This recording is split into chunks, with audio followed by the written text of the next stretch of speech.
I'm Chief Superintendent John Robeson from Sussex Police.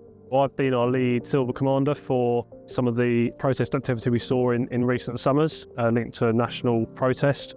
I'm also the lead silver commander for our operation that responds to Pride in Brighton, and I've worked a number of years on Lewis Bonfire as well. Everybody has a fundamental right to protest under the European Convention of Human Rights, and policing has a difficult job to support those rights. We have two duties: one, to not impede on those protest rights of individuals, and secondly, to ensure no one else does and to enable that protest to happen peacefully. Protests can be controversial in nature, and we make our decisions and we plan our operations not based on the cause of a protest, but based on the balancing of those human rights that individuals have to ensure that we are fair and impartial.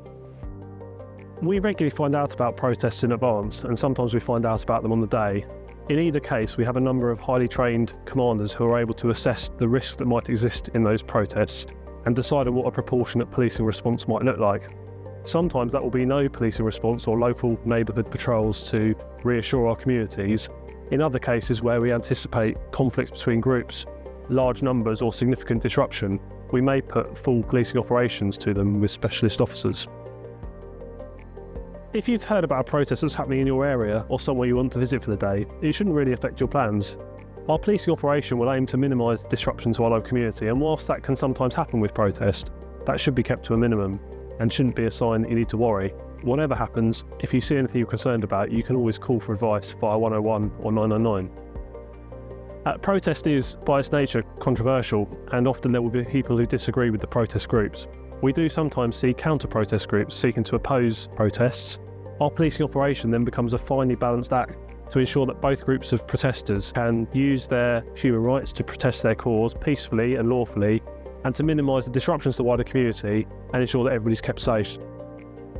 Any policing operation, whether it's protest or not, will be aimed at trying to engage with our communities and understand how they're feeling in the first instance. We'll seek to deploy specialist protest liaison officers to engage with protest groups to understand their intentions, and we'll use our policing presence to encourage lawful behaviour and peaceful protest. Where we see protesters or others moving beyond that into more criminal activity, we have the ability to step up our policing operation with specially trained officers, a number of different tactics to be able to prevent crime, disorder and antisocial behaviour. We know that often protesters use a number of chants and slogans that can be controversial and will offend people. Being able to offend in protest is lawful, but it's a very carefully balanced decision for policing to decide when to intervene. Some phrases are by their nature hate crimes and robust action will be taken, including arrests of offenders. Other phrases have different meanings depending on their context. This can be challenging to interpret and may require thought and post-event investigation. But officers trained in protest and dealing with protests will be present to assess the behaviour and support commanders in making those decisions. When we arrest for offences at protests can again be another difficult decision for a commander.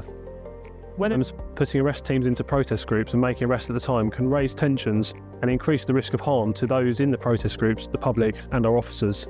We have the ability to deploy evidence gathering teams. We also have body-worn video cameras and local CCTV which will help us gather evidence during the event. It may be more appropriate for us to investigate and arrest people after the event where it's safer to do so or where there's more available resource. That doesn't mean we won't pursue criminal offences. Every policing operation aims to avoid harm to people and the escalation to criminal behaviour or disorder. Sometimes that is seen. We train a number of officers across the force in specialist tactics and provide them with specialist protective equipment to be able to deploy into confrontational groups. So a commander will be able to employ additional tactics to arrest offenders and stop disorder from continuing. Where we see an increase in confrontational behaviour, criminal offences or disorder, we can deploy officers into cordon lines to keep groups separate. We can send arrest teams into groups to take out key offenders, and we can also add protection to officers to keep them safe. We often find that protests will be live streamed on social media sites and filmed during the event. This can be really helpful for us in terms of post-event investigations and also helps educate the public on what's occurring.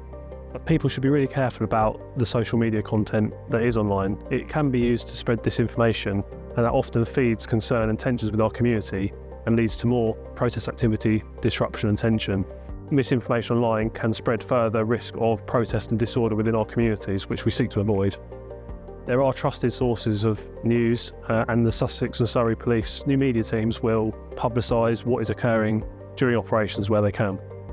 Alongside policing protests, we also plan for and police a number of high-profile public events such as Brighton Pride, Lewis Bonfire, and also a number of football fixtures across the county. In preparing for those operations, we work with event organisers, our wider partners, to understand what risks may be posed by an event and how we provide a proportionate policing response. Sometimes that will be quite low level with minimal policing presence. Other times, such as Pride, there will be a significant police deployment due to the numbers of people that it brings to the city and the risks associated with that. We consider things like previous criminal history at the event, where criminals may seek to target attendees. We may also consider our current terrorism threat level, because we know that crowded spaces can become a target.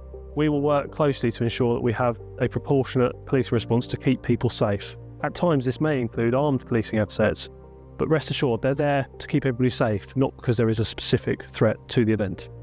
So in summary, public order and public safety policing are a key responsibility for the police. We work hard to understand what events and protests may occur and to plan effectively to ensure a proportionate, fair and impartial approach, ensuring that we keep our communities safe.